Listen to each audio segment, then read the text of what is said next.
nagbibigay sa iyo ng source, mga kapatid, sa kasayahan.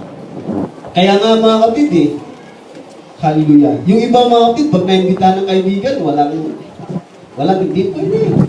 Sige, go. Ganong, mga kapatid.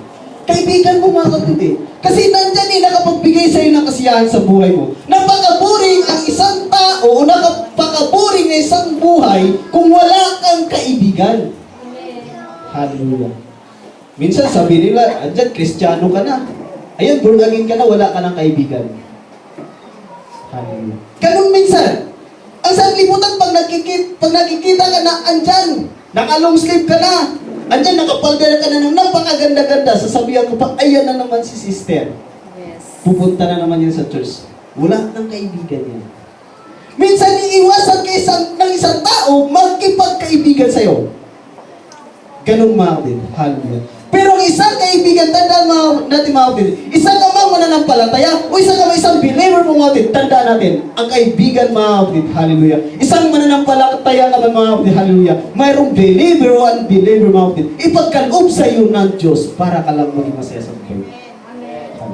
Friends is a part of your life. Parte na po yun, mga kapatid. Amen po, mga kapatid, hallelujah.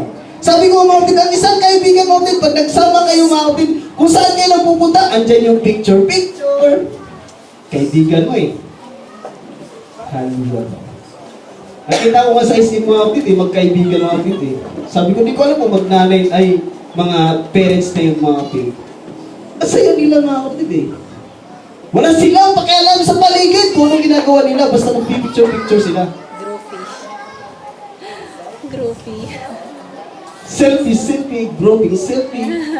Wala silang pakialam. Bakit magkaibigan kami? Binigay sa iyo ng Diyos yung kaibigan na yun upang maging masaya ka sa buhay mo. Hallelujah. Andyan yung chika-chikahan sa mga magnanay na minsan, inaabot ng madaling araw, sige lang. Chika-chika muna. Andyan yung magkaibigang binata o magkaibigang dalaga na nagchichikahan tungkol sa mga bagay na gusto nilang mangyari. Andyan yung magkikwentuhan kayo. Hallelujah. Bakit, mga kapatid? Ipagkaloob sa iyo ng Diyos yan sa buhay mo para maging masaya. Hallelujah. Hindi ka naging mananampalataya o hindi ka tinawag ng Diyos para magiging bored ang buhay mo. Hindi ka tinawag ng Diyos, hallelujah, para maging masimango ang mukha mo. Bagkus pinagkaloob sa iyo ng Diyos yan o binigay sa iyo ng Diyos yan para sabihin mo, kakaiba ang Diyos. Palakpakan natin ang Panginoon, mga kapatid. Hallelujah. Sabi ko, mga kapatid, pag magkasama kayo ng kaibigan mo, mga kapatid, minsan ngumingiti kayo, minsan nagtatawanan kayo na wala kayong pakialam sa mundo. Hallelujah. Tatawa ka lang ng malakas at sasabihin ng minsan, alam mo ba yung mapupulaan ka minsan ng katabi mo? Po, minsan ganun ako Mga kabataan, ingay-ingay, sila lang naman nagkikwento. Yung pinagkwentuhan pa nila, yun din yun. Alam din nila pa rin pareho. Tapos ingay pa. Umang kasi. Tatawanan pa. Ang lakas! Store mo naman ito, kumakain pa naman ako. Ganun minsan ang mga kapatid mo, nagkikwentuhan. Minsan na magkikwentuhan natin ang isang tao, hallelujah, na minsan hindi natin alam na nakakasakit na tayo para sa kanila. Minsan na pagkikwentuhan natin na isang tao, isang bagay na minsan hindi natin iniisip, mga kapatid, hallelujah, kung tama ba. Hallelujah. Kaya sabi ko nga, mga kapatid, kaya kung minsan pagka, hallelujah, kaya kung minsan, mga kapatid, pagka nakipagkwentuhan, mga kapatid, di na gano'ng malakas malakas ako tumawa. Kakalakak ako, mga kapatid, pang-asa ba yun? Ganun, mga kapatid. Ipakita natin, mga kapatid, na ang Panginoon, mga kapatid, hallelujah, nag-bless sa atin, mga kapatid, hallelujah. Nasa anumang bagay na dumarating sa buhay natin, mga kapatid, hanggang tayo patuloy na tumatawa, mga kapatid. Amen po, mga kapatid? Hallelujah. Ganyan, mga kapatid, ang essence, mga kapatid, ng friendship. Hallelujah. Friendship, mga kapatid, is napakahalaga sa atin, sa buhay natin, mga kapatid. Bakit, mga kapatid? Hallelujah. Alam natin na ang Diyos, mga kapatid, nasa atin para atin. Amen po ba, mga kapatid? Hallelujah. Basahin nga natin, mga kapatid, in the book of Proverbs 17:17, mga kapatid, kung anong sabi, mga kapatid. 17:17. Kung anong sabi dito mga kapatid, hallelujah. Ang sabi dito mga kapatid, 17:17, ang kaibigan ay umiibig sa lahat ng panahon at ang kapatid ay pinanganak na ukol sa kasakunaan.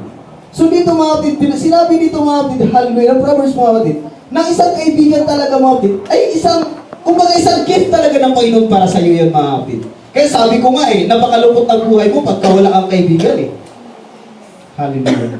Andyan yung kaibigan. Andyan yun, hindi naman pwedeng sabihin mo na Kristiyano ka, tapos sabi mo, ay, hindi ako makipagkaibigan yan kasi Kristiyano ko, tapos siya believer. Sa kalukuhan yun? Hallelujah. Natawag ka bang Kristiyano? Amen po ba mga kapatid? Hallelujah. May nakakwentuhan nga ako mga kapatid. Ang sabi nila, bakit ganun daw? Ito mga kapatid kunting tama lang ng kunting mga kapatid. Ang sabi nila, bakit ganun? Yung iba hindi nagsiselebrate mga kapatid ng Christmas. Sabi ko, isa lang, bakit hindi sila nagsiselebrate ng Christmas?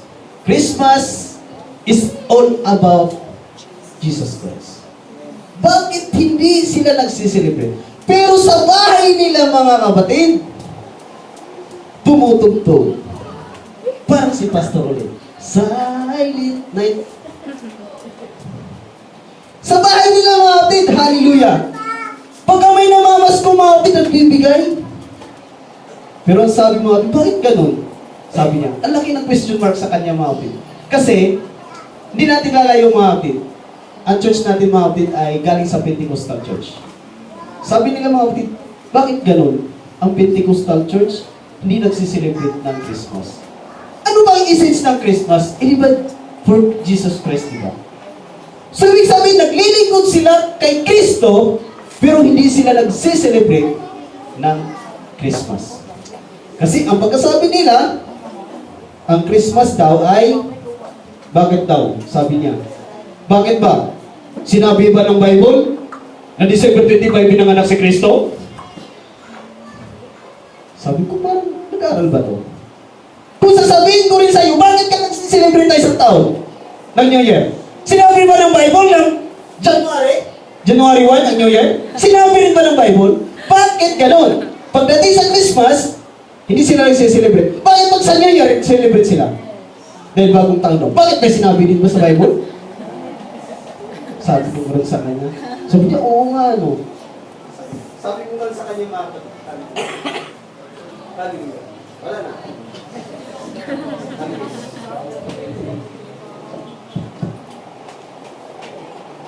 Hallelujah.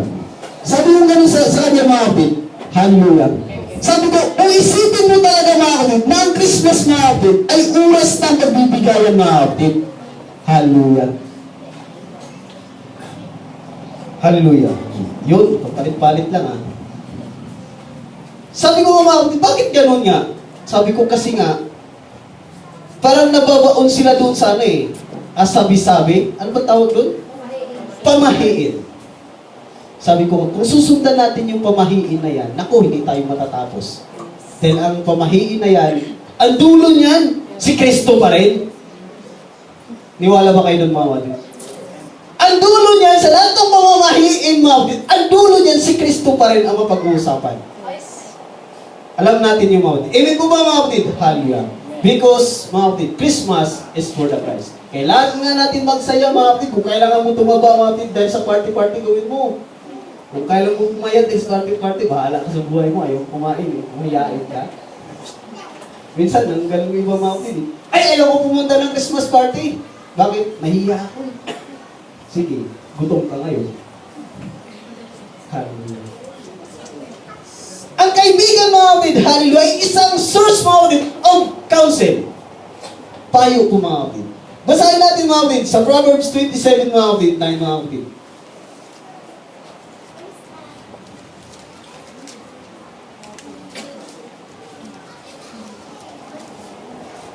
Hallelujah. Ang sabi dito mga kapatid, hallelujah. Ang ginto ay pabango. At ang ginto at pabango. At ang pabango ay nagpapagala ng puso. Gayon ang katamisan ng kaibigan ng tao na nagbubuhat sa magiging payo. So ang kaibigan mo minsan mga kapatid, sabi ko nga, siguraduhin mo mga kapatid, kung mayroon kang na makapagpapayo sa'yo. Pero kung mayroon kang kaibigan na mauwi ka lang naman sa kalukuhan, abay, iwan-iwanan mo na yan. Wala kang mapapala dyan. Amen ba mga kapatid? So, ibig sabihin natin, ang pagpili ng kaibigan mga kapatid, pinagkaloob sa'yo ng Diyos dyan, pero nasa iyo pa rin yung mga kapatid, kung ito ba'y tatanggapin mo. Nakita mo naman na masama siya eh. Bakit hindi mo siya payuhan? Nakita mo naman masama ang ginagawa niya, bakit ka pa sumusunod sa kanya? Hallelujah. Isang bagay mga kapatid, ang sabi, ang isang kaibigan ay dapat magaling na tagapayo. Amen. Palagpakan natin ang Panginoon mga kapatid. Sabi ko mga kapatid, happiest moments mga kapatid, hallelujah. Kung darating lang ba ang Christmas, masasabi ba natin mga kapatid sa buhay natin na napakasaya ng buhay ko ngayong December? Masabi lang ba natin mga kapatid sa buhay natin na ang pinakamasayang hallelujah nangyayari sa buhay natin pagka Christmas dahil marami akong latong? Hallelujah. Masasabi ba natin mga kapatid na ang pinakamasayang kong buhay mga kapatid ay ang pag-celebrate ng birthday ko? Hallelujah. Ganun lang ba yun mga kapatid? Hallelujah. Pero ito sabi ko mga kapatid, the happiest moments mo mga kapatid, if you meditate, hallelujah, the works of God in your life. Amen. So sa madaling salita mga kapatid, ang pinakamasayang buhay pala mga kapatid, o ang pinakamasayang nangyayari sa buhay natin mga kapatid, kung patuloy natin i-meditate o patuloy natin pagbulay-bulayan ang mga gawa ng Panginoon sa buhay natin. Amen. Palagpakan natin ang Panginoon mga kapatid. Una mga kapatid, meditate the goodness of God. Yes. Lagi mong isipin mo kung ano yung mga bagay na ginagawang mabuti sa iyo ng Panginoon mo. Yes. Yun yung pinakamasaya. Hallelujah. Pangalawa mga kapatid, meditate the amazing love of God. Hallelujah. Lagi mong isipin o lagi mong pagbulay-bulayan mga kapatid. Hallelujah. Kung gaano ba siya nagmahal sa iyo. Sabi ko nga mga kapatid, Christmas mga kapatid. Hallelujah. Isang pagbubunyi na si Kristo ay pinanganak para sa atin. Amen. Christmas mga kapatid, hallelujah. Lagi natin isipin mga kapatid na ang Christmas mga kapatid is for us to mga kapatid. Hallelujah. Lagi natin isipin mga kapatid, hallelujah, na ang Panginoon pinanganak ang Panginoon para sa atin, para sa kaligtasan natin. Ganun ang pinakamasarap. Yan ang pinakamasarap kong isipin mga kapatid. Isipin mo, niligtas ka ng Panginoon. Hallelujah. Isipin mo, mula ka sa kasalanan, ito pinangon ka ng Panginoon upang magkaroon ng kaligtasan. Yes. Amen. Napakasarap mga kapatid. Yan ang sabi ko nga mga kapatid, kung isipin mo, yun ang pinakamasayang buhay mga kapatid. Yan ang pinakamasayang nangyari sa buhay natin mga kapatid. Ang magkaroon ng kaligtasan sa pamagitan ng ating mahal na Panginoon. Palapakan natin ng Panginoon mga kapatid. Meditate mga kapatid, in the times mga kapatid, that God give us some trials mga kapatid, and problems mga kapatid, hallelujah, in order to be you strong in your faith. Yung mga bagay na yung mga kapatid, na minsan mga kapatid, nandyan ka sa problema, nandyan ka sa mga trials mga kapatid, na tipong sasabihin mo, Panginoon, anong gagawin ko? Pero ang Diyos nandyan sa iyo. Yes. Pero ang Diyos patuloy nagbigay sa'yo ng solusyon sa bagay na yun. Yun ang lagi mong isipin. Yes. Hallelujah. Napakasaya mga kapatid kung isipin mo yung mga bagay mo. Hallelujah. Ganun na isang kaibigan mga kapatid, na minsan sa isang kaibigan, na kung may ginagawa sa iyong mabuti mga kapatid, lagi mong naiisip. Sabi mo, Prince, napakasaya. Napakasaya na kapag-asawa ko. Napakagawa ko dahil sa'yo. Minsan, ganun sobra-sobra tayong pasalamat sa kaibigan natin. Prince, ang bigyan mo ng text me. Ayun, napangasawa ko. Ang ganda. Pogi ng tatay. Pogi ng anak namin. Nagpapasalamat ka sa kaibigan mo. Hallelujah.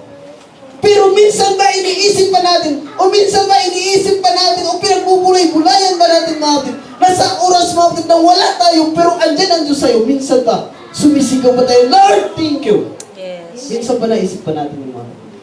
Minsan ba nagagawa natin sa buhay yung mga kapatid? Hallelujah. Meditate are you, hallelujah, what God has done for you. Minsan ba mga kapatid, hallelujah, nagbulay-bulay ka ba sa Panginoon mga kapatid, hallelujah,